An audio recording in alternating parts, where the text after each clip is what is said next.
का नेतृत्व किसने किया था? क्रेडेंशियल समिति का नेतृत्व कौन कर रहे थे? अल्लादी कृष्ण स्वामी अय्यर थे क्या? जी भैया जी, बिल्कुल यही थे। टीटी कृष्णमाचारी ये नहीं थे। जवाहरलाल नेहरू जी, इनके पास कौन कौन सी समिति थी? इनके पास थी आपका यूनियन पावर, यानी कि संघ शक्ति, सबसे इंपॉर्टेंट है संघ शक्ति समिति, यूनियन पावर कमेटी, संघ शक्ति समिति। दूसरी समिति की बात करते हैं तो इनके पास थी संघीय संघीय समिति, क्या बोलेंगे? संघीय समिति। अगर तीसरी समिति की बात करें तो प्रोविंशियल कमेटी जो थी, प्रांतीय समिति, वो भी इनके पास में थी, नेहरू जी के पास में। के एम मुंशी जी के पास में भी कोई समिति थी क्या? हाँ, कहेंगे हाँ जी, कार्य संचालन, वर्क स्टीयरिंग जो थी आपका कार्य संचालन समिति, कार्य संचालन समिति वो के एम मुंशी जी के पास में थी, के एम मुंशी जी के पास में थी। तो आज आप क्या बोलोगे? संविधान सभा को पढ़ लेंगे एक बार। ये अगर साथी आप पढ़ चुके थे तो ये टॉपिक्स वो रहेंगे जिनको आप मुश्किल से 5 से 7 7 10 10 मिनट में रिवाइज कर लोगे अच्छे से। बोलेंगे भी फटाफट से, बोलेंगे सारे लोग, आंसर बताओ, सारे लोग बोलो फटाफट से, फटाफट से। सारे लोग बोलेंगे वर्क वर्क वर्क वर्क। अरे थम्स अप कर दिया यार, वो काफी होगा। बोले भैया जरूर पढ़ लेंगे संविधान सभा को, इन समितियों को। मैं कुछ पूछूंगा आपसे, कुछ महत्वपूर्ण और चर्चित पूछेंगे, जैसे कि मुझे आप बताओ फटाफट से, जो आपका अल्पसंख्यक अधिकारों के लिए, जो अल्पसंख्यक नहीं, सॉरी, अल्पसंख्यक की बात करें, मूल अधिकारों के लिए जो समिति थी वो बताओ पहले। मूल अधिकारों के लिए जो समिति थी, मूल अधिकार यानी कि फंडामेंटल राइट्स के लिए जो समिति थी, मूल अधिकारों के लिए, मूल अधिकारों के लिए जो समिति थी, उसके अध्यक्ष कौन थे? तो वो कौन थे? आपका सरदार पटेल थे। कौन थे? सरदार पटेल थे। और अल्पसंख्यकों के लिए भी जो समिति थी, उसके भी, माइनॉरिटीज के लिए, अल्पसंख्यकों के लिए जो थी, उसमें भी आपका सरदार पटेल थे। मुझे एक आप बताओ फटाफट से, संचालन और प्रक्रिया के कौन थे? संचालन और प्रक्रिया के, आपका संचालन और प्रक्रिया समिति जो थी आपका, उसके अध्यक्ष कौन थे? संचालन और प्रक्रिया समिति इसके थे राजेंद्र प्रसाद, राजेंद्र प्रसाद थे। कौन थे? राजेंद्र प्रसाद थे।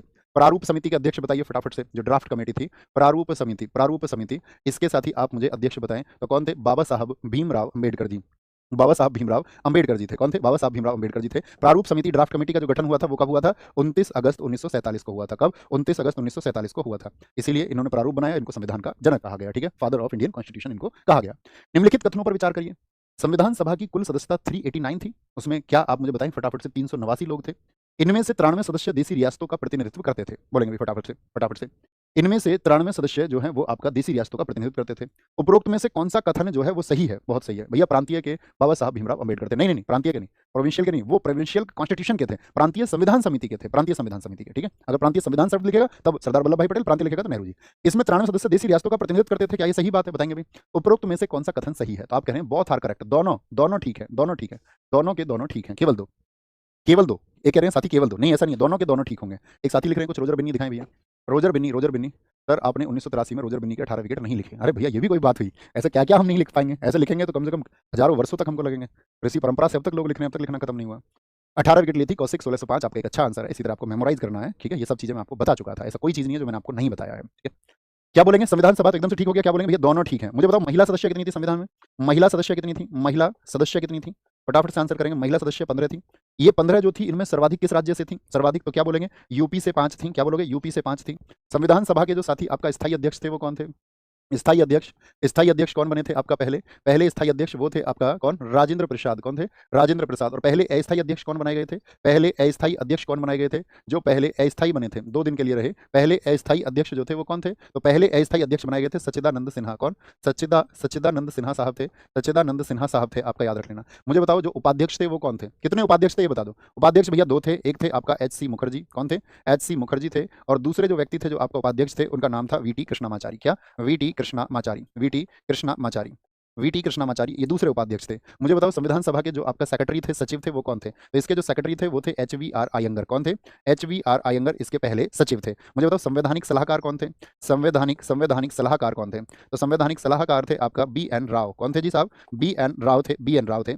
और मुख्य प्रारूपकार कौन थे? यानी कि मेन जिन्होंने ड्राफ्ट को बनाया, प्रारूप समिति की बात नहीं कर रहे, अगर क्वेश्चन आ जाए आपसे संविधान सभा के जो मुख्य प्रारूपकार थे वो कौन थे? मुख्य प्रारूपकार कौन थे? तो मुख्य प्रारूपकार में नाम लिखना एस.एन. मुखर्जी का, एस.एन. मुखर्जी का लिखेंगे, एस.एन. मुखर्जी का। जो हमारी संविधान सभा थी, संविधान सभा, इसका गठन मुझे बताओ फटाफट कब हुआ था? तो इसका गठन ये हुआ था आपका 6 दिसंबर 1946 को। क्या बोलोगे? 6 दिसंबर 1946 को इसका गठन हुआ था, ये बात भी आपको याद रख लेनी है। अच्छा, संविधान सभा का यदि मैं आपसे चिन्ह पूछूं कि चिन्ह क्या है, बताओ फटाफट से। What is the sign of a constituent assembly? संविधान सभा का जो चिन्ह था वो क्या था? तो संविधान सभा का जो चिन्ह था, संविधान सभा का, वो था आपका हाथी। क्या बोलोगे? हाथी भैया इसका चिन्ह था। ठीक है, हाथी आपका चिन्ह था। भारत की संविधान सभा के से अच्छे टारगेट में लिख लिया संविधान सभा। ठीक है, बोलेंगे भाई फटाफट से। भारत की संविधान सभा के संदर्भ में निम्नलिखित में से कौन सा कथन असत्य है? भारतीय संविधान के निर्माण के दौरान इसने कुल 12 सत्र आयोजित किए गए थे। 12 सत्र, इसमें बैठकें 165 दिनों तक चली। 9 दिसंबर 1947 को संविधान हॉल, जिसको आप संसद का केंद्रीय हॉल कहते हैं, इसमें आयोजित की गई थी। तो इसमें बताना असत्य कौन सा है? असत्य, असत्य। तो असत्य इसमें पहला ही असत्य हो गया। क्या बोलोगे? पहला असत्य हो गया। कितने सत्र हैं आपका? 11 सत्र आयोजित किए गए। बैठकें 165 दिनों तक चली, ये सही है आपका, बैठक 165 दिन तक चली। और पहला सत्र जो है वो 9 दिसंबर 1947 नहीं, 1946 को, 1946 को, ठीक है, क्या बोलोगे? 9 दिसंबर 1946 को आयोजित किया गया था। तो यानी कि ये भी गलत हो गया, ये भी गलत हो गया। तो केवल 1 और 3 ये दोनों गलत हो गए। ठीक है, अच्छा, पहली बैठक तो हुई 9 दिसंबर को, दूसरी बैठक आप मुझे बताएं। संविधान सभा, जो संविधान सभा थी, इसका सबसे पहले विचार बताओ किसने किया था? संविधान सभा का जो सबसे पहले विचार था, सबसे पहले विचार वो किसने किया था? तो आप कहेंगे सबसे पहले विचार किया था 1934 में, किसने? आपका मानवेंद्र नाथ राय ने, एम एन राय 1934 में, ठीक है।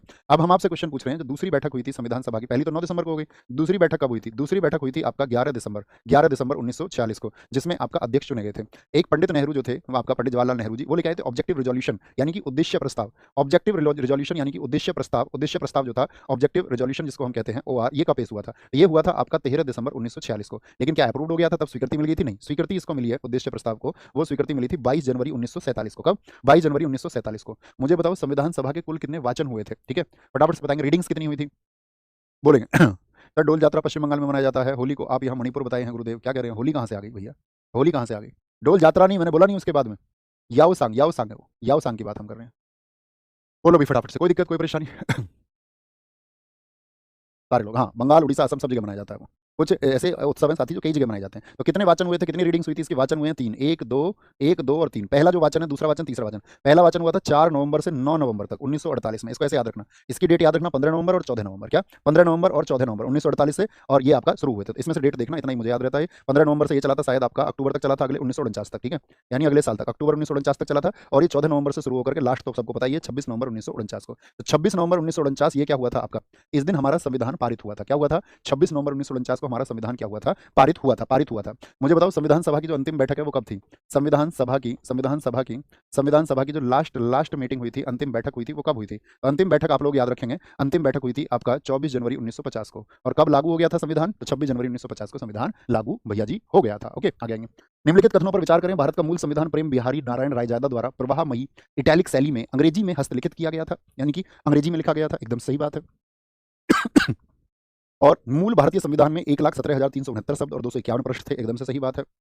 उपरोक्त में से कौन सा कथन सही है? तो दोनों के दोनों कथन क्या हैं? सही हैं, दोनों के दोनों कथन।